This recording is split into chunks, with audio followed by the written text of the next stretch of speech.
Hey everyone, Tanu Malik this side. आज हम कर रहे हैं unit 7 physiology and injuries in sports. सबसे पहले ऑब्जेक्टिव टाइप क्वेश्चन से हम स्टार्ट कर रहे हैं। This is question number 1। Sprain is an injury of the, 4 options है। किसकी इंजरी होती है स्प्रेन? मसल्स की, लिगामेंट्स की, जॉइंट्स की या बोन्स की? किसकी इंजरी होती है? Sprain is the injury of ligament. Right answer is B. Ligament क्या होता है? लिगामेंट होता है जो कि हमारी दो जॉइंट्स को आपस में ज्वाइन करता है। This is ligament. अगर लिगामेंट में स्प्रेन है तो हमारी बॉडी अच्छे से मूव नहीं कर सकती। Next question is लैक्रेशन is a dash. क्या होता है लैक्रेशन? Irregular cut on skin, tissue injury, swelling या लिगामेंट इंजरी। लैक्रेशन यहाँ पर डायग्राम में देखिए क्या नजर आ रहा है हमें। यहाँ पर जो ये वुंड है ये कैसा है? एक डीप कट है। इसी तरह से इसको यहाँ लेयर्स में दिखाया हुआ है। जो हमारी अपर लेयर है उससे भी ज्यादा अंदर की तरफ डीप कट है। तो laceration is a irregular cut on skin. Right answer है option number A. Next question, the capacity of muscles to absorb and consume oxygen is called. जो हमारे मसल्स की कैपेसिटी है जिसमें वो ऑक्सीजन को कंज्यूम करते हैं उसको क्या बोलते हैं? Oxygen intake, oxygen Uptake, oxygen gain या ऑक्सीजन ट्रांसफर।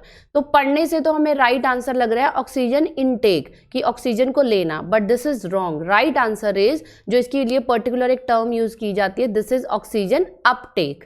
यहाँ पर डायग्राम में देखिए, और ये जो ऑक्सीजन कंजम्पशन का पूरा प्रोसेस है इसको हम बोलते हैं oxygen uptake. Next question, why does involvement in regular exercise delay the onset of fatigue. सबसे पहले तो आपको फिटीग का मतलब पता होना चाहिए। फिटीग क्या होता है? थकान होना। तो यहाँ पे क्वेश्चन में हमें पूछा गया है कि अगर हम रेगुलर एक्सरसाइज करते हैं तो उससे फिटीग डिले क्यों हो जाती है, मतलब हम जल्दी से थकते नहीं हैं। अब इसके 2 ही रीजंस हैं। जब हम रेगुलर एक्सरसाइज करते हैं तो सबसे पहला पॉइंट है हमारा जो फिटनेस लेवल है वो बढ़ जाता है। सेकेंड थिंग, हमारी एंड्योरेंस इंक्रीज होती है। एंड्योरेंस का मतलब क्या होता है? बिना थके अपने रेगुलर एक्टिविटीज को परफॉर्म करना। This is endurance. तो हमारा फिटनेस लेवल इंक्रीज होता है और endurance level. Next question, list any 4 changes happening in the muscular system due to exercising. जब हम एक्सरसाइज करते हैं रेगुलर बेसिस पे तो हमारे मस्कुलर सिस्टम में क्या क्या चेंजेस आते हैं? तो सबसे पहले तो हमारी बॉडी में जो फैट है वो रिड्यूस हो जाता है और जो हमारे मसल का साइज और शेप है वो चेंज हो जाता है। Second thing, it increases the strength of muscles. हमारी जो मसल्स की स्ट्रेंथ है वो और ज़्यादा बढ़ जाती है, मसल स्ट्रांग हो जाती हैं। इंक्रीज इन कोऑर्डिनेशन, हमारी बॉडी का जो कोऑर्डिनेशन है वो भी बढ़ता है। And very important last point, intake of greater amount of oxygen in body. हमारी बॉडी में बहुत ज़्यादा ऑक्सीजन अमाउंट बढ़ जाता है। नेक्स्ट क्वेश्चन, ये फिर से रिपीट हो रहा है, पहले ये ऑब्जेक्टिव टाइप क्वेश्चंस में आया था, अब शॉर्ट क्वेश्चन में है। What is oxygen uptake? तो ऑक्सीजन अपटेक क्या है? Oxygen uptake is amount of oxygen absorbed by our working muscles from the blood. हमारी जो वर्किंग मसल्स हैं जब वो ऑक्सीजन को ब्लड में से एब्जॉर्ब करते हैं, this is oxygen uptake. Next question बहुत इंपॉर्टेंट है ये, which type of sports injury is known as strain. इससे पहले हमने क्या किया था? स्प्रेन, उसमें पी आता है, दिस इज स्ट्रेन, इसमें टी आ रहा है स्ट्रेन। स्ट्रेन का मतलब होता है मसल पुल। जो आपकी मदर टंग है उसमें भी बोलते होंगे, जैसे मसल पुल हो गई, चुक पैगी, नस खींच गई, नस पे नस चढ़ गई, हम इस तरह की कुछ टर्म्स यूज करते हैं। तो इसको बोलते हैं मसल पुल, जिसके लिए टर्म यूज होती है स्ट्रेन। और ये एक मसल इंजरी होती है। जब हम बिना वार्म अप किए कोई भी स्टर्नस एक्सरसाइज परफॉर्म करते हैं तो उस टाइम पर हमें स्ट्रेन आ सकता है। Next question, what type of sports injury can be termed as laceration in sports. अभी अभी हमने किया था ऑब्जेक्टिव टाइप क्वेश्चन में। लैक्रेशन क्या होता है? Deep cut. तो स्पोर्ट्स में ये इंजरी हमें कब हो सकती है? अगर किसी भी शार्प वेपन से हमें कट लग गया है। This is an irregular cut on the skin with a sharp weapon. इस तरह से आप स्किन की लेयर्स भी ड्रॉ कर सकते हैं, और अगर आपको लैक्रेशन डिफाइन करना है तो यहाँ पर हम उसे मेंशन कर देंगे स्किन की लेयर्स में। Next question, explain the meaning of cardiac output. अब कार्डियक से तो हमें पता है हार्ट से रिलेटेड है, आउटपुट किस चीज की आउटपुट? तो this is amount of blood your heart pumps each minute. 1 minute में हमारा जो हार्ट है वो कितना ब्लड पंप करता है पूरी बॉडी में, this is cardiac output. Next question, what is incision. Incision जो है ये मेडिकल टर्म में भी यूज़ किया जाता है। इंसिजन का मतलब होता है एक बहुत ही जब स्ट्रेट कट लगाया जाता है, और इसके लिए एक इंस्ट्रूमेंट यूज़ किया जाता है जो डॉक्टर्स यूज़ करते हैं, जिसको बोलते हैं स्कैपल। और स्पोर्ट्स में भी इसको बोला जाता है regular straight cut of the skin. यहाँ पे आप देख सकते हो ये एक रियल पिक्चर है, regular straight cut of the skin, this is incision. Doctors incision कब यूज करते हैं? जब भी कोई सर्जरी करनी होती है तो उस टाइम पर इस तरह से कट लगाया जाता है। Next question, what kind of sports injury can be termed as abrasion? Abrasion किसको बोला जाता है? जब भी आप इस टर्म को एक्सप्लेन कर रहे हो इसकी पिक्चर आपके दिमाग में होनी चाहिए। एब्रेजन का मतलब होता है ऐसा वुंड यानी जख्म जो कि हमारी अपर लेयर पर हो जाता है। फॉर एग्जाम्पल आप साइकिल से गिर गए तो आपकी एल्बो पर या घुटनों पर चोट लगी है, तो क्या होता है जो अपर लेयर है, this is upper layer of skin, वो छिल जाती है बिल्कुल। So this is called abrasion. Sometimes जब हम एक दूसरे को पकड़ रहे हैं, भागते भागते हम गिर जाते हैं तो भी ये चोट हमें लग जाती है, और सबसे पहले ये चोट हमें लगती है घुटनों पर और एल्बोज पर या फिर पाम्स पर। और इसकी पहचान क्या है? जो अपर लेयर है एपिडर्मिस वो उतर जाती है और वहां से ब्लड आना शुरू हो जाता है, this is abrasion. Next question, what do you mean by soft tissue injuries? Soft tissue injuries कौन सी होती हैं? सबसे पहले तो ये इंजरीज कहाँ पर होती हैं? लिगामेंट्स में, टेंडन्स में, मसल्स में, ये इनकी पोजीशन है। और इसके अंडर कौन कौन सी इंजरीज आ जाएंगी जो हमने अभी पढ़ी है? स्प्रेन कहाँ पर होता है? लिगामेंट्स में। स्ट्रेन कहाँ पर होता है? मसल्स में, जो हमने अभी किया था। एब्रेजन अपर स्किन उतर जाती है। Laceration deep cut of the skin. तो ये जो सारी इंजरीज हैं ये है soft tissue injuries. Next question, ये आपको शॉर्ट क्वेश्चंस में आ सकता है। Explain the terms systole, diastole and pause. 3 terms हैं, तीनों हार्ट से रिलेटेड हैं। सिस्टोल का मतलब होता है जब हमारा हार्ट कॉन्ट्रैक्ट करता है, जैसे दिल धड़कता है ना, तो एक बार कॉन्ट्रैक्ट करता है फिर रिलैक्स करता है, एक बार फिर कॉन्ट्रैक्ट करता है फिर रिलैक्स करता है। तो ये जो हमारा हार्ट जब कॉन्ट्रैक्ट करता है, this is systole. And diastole means relaxation of the heart, जब वो रिलैक्स कर रहा है that is diastole.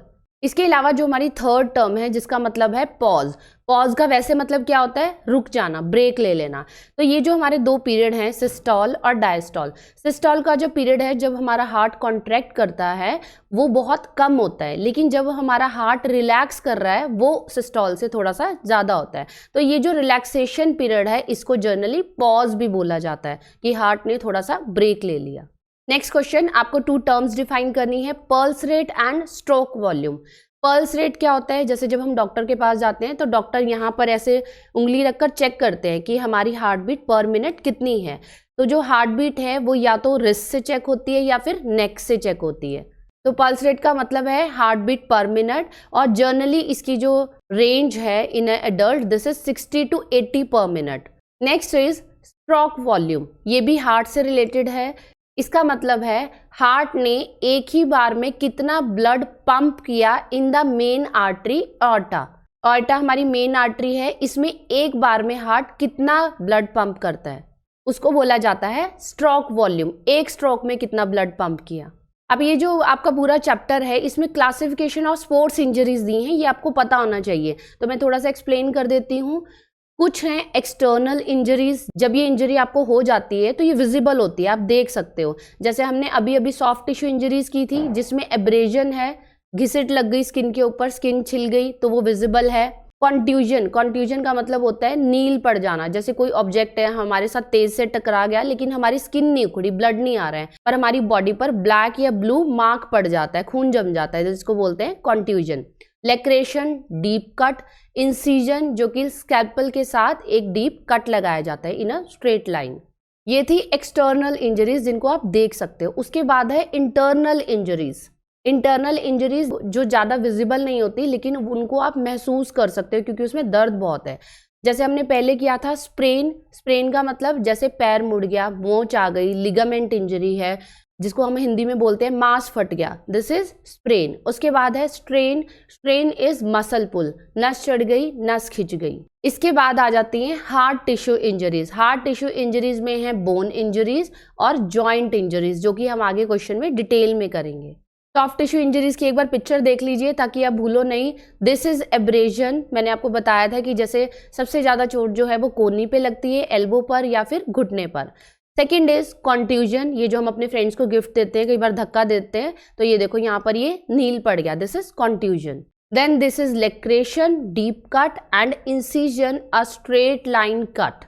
Then 2 are internal injuries. This is sprain, मोच आ जाना, पैर मुड़ जाना, मांस फट जाना, जो कि लिगामेंट या टेंडन इंजरीज हैं.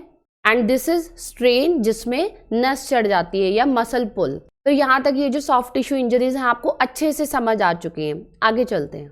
Next is What are the effects of exercising on the cardiorespiratory system? अगर हम रेगुलर एक्सरसाइज कर रहे हैं तो हमारा जो कार्डियो रेस्पिरेटरी सिस्टम है उस पर क्या इफेक्ट पड़ रहा है. पॉइंट नंबर 1 बहुत इंपॉर्टेंट क्वेश्चन है, ये रिसेंट आया था 2020 में. Heart rate increases during exercise. हमारा जो हार्ट रेट है वो नॉर्मल क्या होता है, normal heart rate is 72 beats per minute. लेकिन जब आप एक्सरसाइज करते हो तो हार्ट बीट बहुत तेज हो जाती है. It could exceed up to 200 beats per minute. और एक्सरसाइज के बाद जब हम फिर से कूल डाउन करते हैं, स्ट्रेचिंग एक्सरसाइज करते हैं, तो फिर से हमारी जो बढ़ी हुई हार्ट बीट है वो धीरे धीरे नॉर्मल हो जाती है. Second is blood pressure increases during exercise. इसमें क्या चेंजेस आते हैं, अभी हमने 2 टर्म्स की थी, systolic and diastolic. Systolic means contraction of the heart, वो बढ़ जाती है. हार्ट रिलैक्स कम करता है, कॉन्ट्रैक्ट ज़्यादा करता है, तो ब्लड प्रेशर इंक्रीज हो जाता है.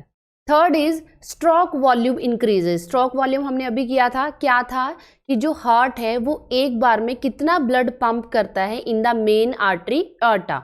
तो जो हार्ट की नॉर्मल स्ट्रोक वॉल्यूम है वो होती है 70 to 80 ml, बट वो बाद में बढ़ जाती है 160 ml पर बीट. एक बीट के साथ डबल ब्लड पंप होता है. Fourth is cardiac output increases. Cardiac output क्या है कि 1 मिनट में हमारा जो हार्ट है वो कितना ब्लड पंप करता है. अब ऑब्वियस है जब यहाँ पर हार्ट रेट बढ़ रहा है, स्ट्रोक वॉल्यूम बढ़ रही है, तो कार्डियक आउटपुट भी इंक्रीज हो जाती है. Fifth point, respiratory rate increases. हम जो सांस लेते हैं, अभी जैसे हम आराम से बैठे हैं तो हम धीरे धीरे सांस ले रहे हैं.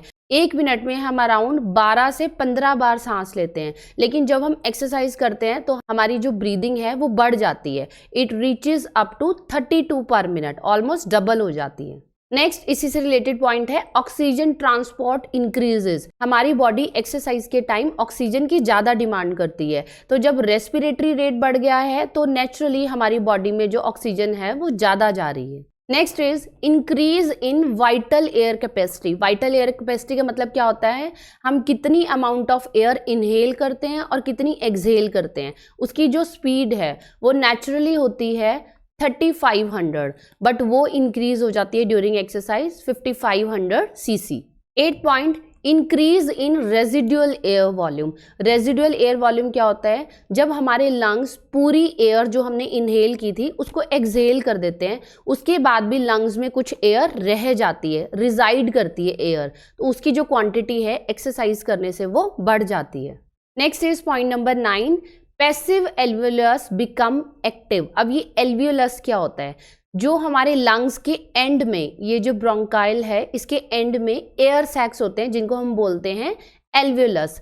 एल्वियोलस के थ्रू हमारा ब्लड और लंग्स आपस में ऑक्सीजन को चेंज करते हैं. तो इसमें से कुछ एल्वियोलाइज ऐसी होती हैं जो इनएक्टिव होती हैं, पैसिव होती हैं. एक्सरसाइज करने से वो भी एक्टिव हो जाते हैं. तो क्या होगा, हमारी बॉडी को हेल्प मिलेगी कि जो हमारे लंग्स हैं वो और ज़्यादा ऑक्सीजन ब्लड से ले सकते हैं. आगे हम आ गए अपने लास्ट क्वेश्चन की तरफ. Right in detail about the dislocation and fractures among the bones and joint injuries. तो जो डिसलोकेशन और फ्रैक्चर्स दोनों को हम अलग अलग एक्सप्लेन करेंगे. डिसलोकेशन और फ्रैक्चर दोनों ही बोन इंजरीज से रिलेटेड है. तो ये कब हो जाता है, जब किसी भी पर्टिकुलर जॉइंट पर या बोन पर एक्सेसिव प्रेशर पड़ता है एकदम से. और ये जो इंजरीज हैं डिसलोकेशन एंड फ्रैक्चर्स, ये आती हैं हार्ड टिश्यू इंजरीज के अंदर. पहले हमने सॉफ्ट टिश्यू इंजरीज की थी जो मसल्स और लिगामेंट से रिलेटेड थी, ये बोन से रिलेटेड है, इनको हम बोलते हैं हार्ड टिश्यू इंजरीज. सबसे पहले हम मीनिंग समझ लेते हैं. डिसलोकेशन का मतलब क्या होता है, एक ऐसी इंजरी जो हमारे जॉइंट्स को अपनी असली प्लेस से हटा देते हैं, मूव कर देते हैं. यहाँ पे देखिए ये एक नी डिसलोकेशन है, ये है एक नॉर्मल नी. ये दोनों जो जॉइंट्स हैं ये आपस में बिल्कुल ठीक से फिक्स्ड है. नेक्स्ट में देखिए ये जो जॉइंट है ये अपनी जगह से डिस्प्लेस हो गया. This is dislocation of joint. ये किस वजह से हो सकता है, जब हम कहीं बहुत ऊपर से गिर गए हैं, कोई एक्सीडेंट हो गया है या किसी से हम टकरा गए हैं बहुत तेज, तो हमारा जो जॉइंट है वो अपनी प्लेस से हिल जाता है. This is dislocation.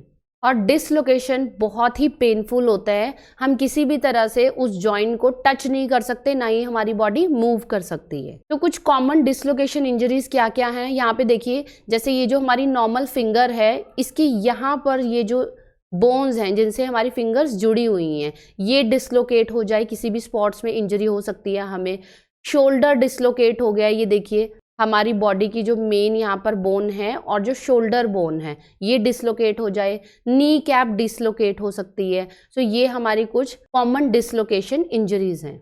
नेक्स्ट है इसका बी पार्ट, फ्रैक्चर। फ्रैक्चर किसको बोलते हैं, बहुत जनरली आपने सुना है कि कोई बच्चा गिर गया उसको फ्रैक्चर हो गया, या कोई बुजुर्ग हैं हमारे घर में वो कभी गिर गए उनको फ्रैक्चर हो गया। फ्रैक्चर का मतलब होता है कंटिन्यूटी ब्रेक हो जाना, जो हमारी बोन की कंटिन्यूटी है जब ये बीच में से कहीं से भी ब्रेक हो गई है, या फिर हमारी जो बोन है उसकी जो कंटिन्यूटी है वो सेपरेट हो गई है, जो रेगुलर एक हड्डी है वो दो में हो गई है, उसके 2 पीसेस हो गए हैं, दिस इज फ्रैक्चर। और फ्रैक्चर भी कब होता है, जो बहुत ज़्यादा फोर्स हमारी हड्डी पर पड़ती है। It can be due to accident, किसी से टकरा गए हो, कहीं से गिर गए हो, this could lead to fracture. अब इसके बाद हम देखेंगे डिफरेंट टाइप्स ऑफ फ्रैक्चर जो आप पेपर में बहुत इजीली ड्रॉ कर सकते हो। These are different types of fractures, इनको हम कैसे याद करेंगे। First is transverse. ट्रांसवर्स में टी ऐसे है, तो ये जो टी का अपर पोर्शन है ऐसे हम याद करेंगे, transverse fracture. Second is linear, L किस शेप में है, इस शेप में है, तो लीनियर में बोन के बिल्कुल बीच में ऐसे ब्रेक आ जाता है। Then is oblique, non displaced, जैसे हम ऑब्लीक डालते हैं ना, इंग्लिश में हम कुछ भी लिख रहे हैं तो हम बोलते हैं ऑब्लीक या स्लैश डालते हैं। So this is oblique dislocated, मतलब हड्डी जो है ऐसे ये स्लांटिंग में टूटी है लेकिन डिसलोकेट नहीं हुई है अभी। उसके बाद है ऑब्लीक डिस्प्लेस्ड, ऑब्लीक में हड्डी टूटी है लेकिन डिस्प्लेस भी हो गई है, 2 पार्ट्स में हो गई है। देन स्पाइरल फ्रैक्चर, स्पाइरल यानी ऐसे हल्का सा राउंड, स्पाइरल फ्रैक्चर। उसके बाद है green stick fracture. Green stick means आप बच गए हो, जो आपकी हड्डी है वो 2 में डिवाइडेड नहीं है, साइड से थोड़ा सा इंजरी है, green stick fracture. Then is comminuted, comminuted means हड्डी 2 पीसेस में हो गई है और जहां पर मेन इंजरी हुई है उसके काफी सारे छोटे छोटे टुकड़े हो गए, दिस इज कम्युनिटेड। तो ये आप एग्जाम में जरूर ड्रॉ करके आए, you will definitely get extra marks. So we are done with this unit. कोई भी आपको डाउट हो तो आप कमेंट करके पूछ सकते हो। New viewers please subscribe the channel, you will definitely get good content. और अगर आपको वीडियो अच्छी लगी तो अपने फ्रेंड्स के साथ भी जरूर शेयर करें। Thank you, bye bye.